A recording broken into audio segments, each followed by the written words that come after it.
I dropped this idea here of evolutionary mismatch. This is a super crucial and important idea, and if it wasn't for me wrestling with this idea as a postdoc, I don't think I would have thought about any of this nearly as deeply. Here is the South African jewel beetle. They're in a current state of evolutionary mismatch, and that is because the males of this species are attracted to, they find very sexy in their mates, big pits on the shells of the females. What happens, though, when you have a signal that confuses them? The beer bottles in South Africa, when thrown on the ground, on the base of them have these big pits, bigger than your average female pitted South African jewel beetle. And so they're on the cusp of extinction because this is triggering the male to think that I got to get that signal. That's the signal of this beer bottle, even though it's a fake signal.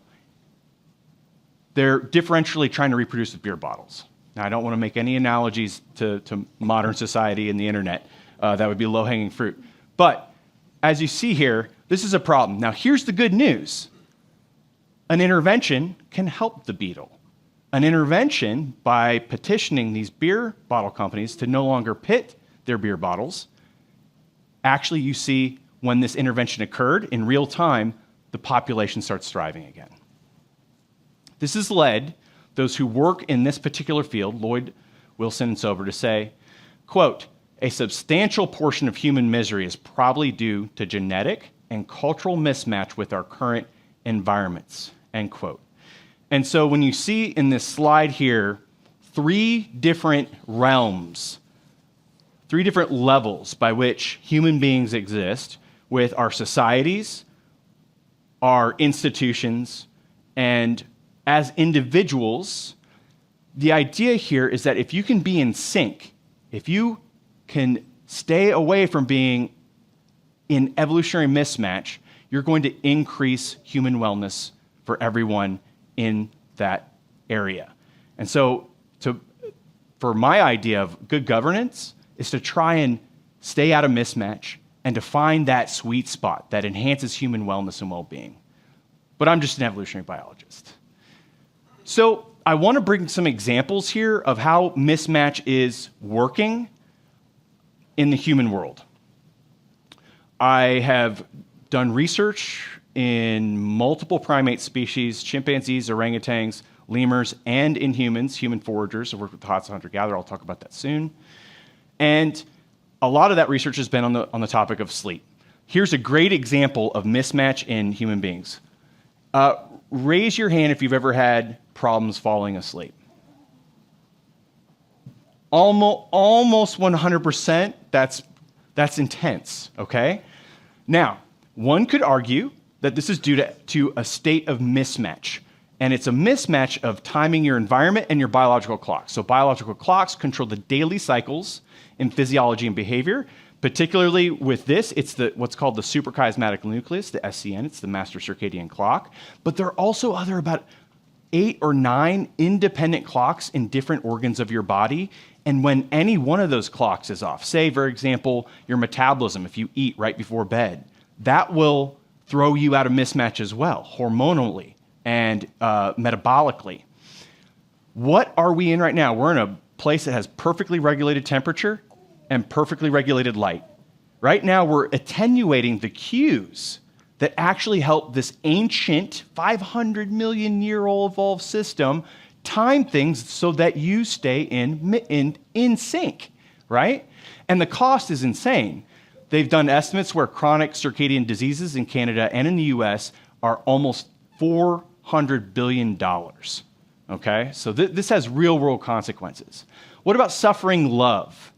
When I'm in the classroom, I often challenge my students to think about what their Paleolithic ancestors would have done if they had access to a smartphone and Tinder. And then they have to go through the thought process. So someone pops open their phone, swipe left, they swipe left. Your deck's done. That's it. That's everyone in your home range who was a viable mate. There's no other deck, guys. So we're not evolved necessarily for the kinds of ways we meet our significant others in the 21st century. You could see some of these stats. Since 1995 to 2017, look at through friends and look at through family as a method of being introduced to your mate. Those two things were 50% back then if you coupled them. Now well below 30%, and most people now are meeting online. Here's the major thing, is that we didn't evolve to have no consequences when we were searching for a mate or a pair bond. We evolved in kin networks by which if you treated X poorly or ghosted X poorly, then your third cousin thrice removed is going to come over and maybe have some words with you, right? Because there are complex social networks that are keeping everybody alive together, and there's a lot of reasons why people come together. So there's no real reputational costs, and humans are very sensitive to this. What about suffering communication? This was a recent paper, just came out in 2024, and it showed all the things that active Twitter use increases. So here's the thing. You'll note at the bottom, it increases a sense of belonging, but this is a red herring. It's a toxic form of belonging because what drives it is polarization, outrage, which leads to loneliness, anxiety, and boredom, and ultimately reduces well-being. What is the countermeasure to get back in sync? It's social interaction with other humans, right? Shouldn't be too much of a surprise for someone who evolved in a camp for 99 minutes of the human movie. What about institutional mismatch? Well, this is a tough one because it's all about the challenge of scaling human groups. If the nuclear human group is 30, right? And then you have nested groups of 30 individuals in camps equaling a band of about 150 people. These are like neighborhoods, Paleolithic neighborhoods. And at most, getting to about 1,500 people, which is actually when you start being able to define what a tribe is. It starts stretching beyond the capacity to start remember what everybody's face is. It's really hard to stay cohesive when you burst beyond Dunbar's number of 150. Dunbar's number being specifically the number of people that the human brain can process computationally in deep relationships. It's a processing problem, okay? So when organizations scale, they lose a lot of this stuff. And then they lose you even more if they have workspaces that emphasize division over unity, if the hierarchies are strict and dominance-based, as opposed to the more Paleolithic style, which are prestige and skill-based. Paleolithic leadership, like when I was working with the Hadza, the leaders, quote-unquote leaders, were the ones who used their skill and their understanding to give the most to the group. And as a de facto, their opinion was valued more. It was never, listen to me, I'm the big person. Never. So, scaling without ensuring belonging leads to a fragile bond being broken. Here's what I think is perhaps maybe the worst form of mismatch with the longest lasting consequences. I already hinted at our friend here, Levitt and Levittown. It was actually a team of sociologists teaming up with FDR. FDR was really scared of all these soldiers coming back after World War II and how they might potentially unionize, how they might potentially stir up trouble. And what they wanted to do was to create an intentionally antisocial community. This is captured beautifully by Douglas Rushkoff. Quote, they were specifically concerned about men congregating. They wanted to prevent veterans returning from World War II from organizing, labor, or drinking together. And here's the bolded, italicized. They invented an intentionally de-social community, end quote. Suburbs, I'm not a big fan of suburbs. They're definitely bring us to a state of mismatch. And that started in the 50s, and I think it's been a half decade of building up to what we just recently saw at the end of 2023, the Surgeon General announcing to the United States public that there's an epidemic of loneliness and isolation.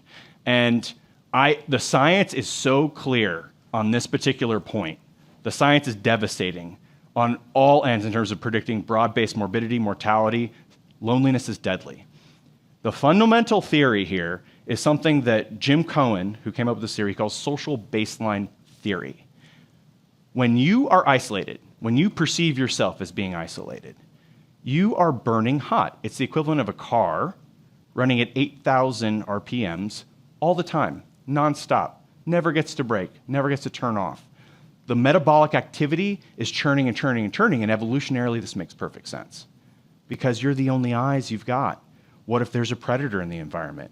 What if there is an attack on the way? What if I miss something, some crucial resource? I don't have a second pair of eyes. So the theory is strong. And so people who are in a strong social network, they burn less calories per time alive. And it has a host of downstream consequences. We see that socially isolated people, they're more antisocial. They're more prone to depression. They have double the rates of suicide. They're more likely to get cancer, hypertension. The list goes on and on and on. And there are biological sex consequences as well. For women who have birth and postpartum depression is nearly doubled or tripled if you have a poor social network. For men, acute loss in old age of friends, because it's hard for males to make friends. Typically, they do so early in their life, shoulder to shoulder. It has an incredible impact on their cognition and their immune system.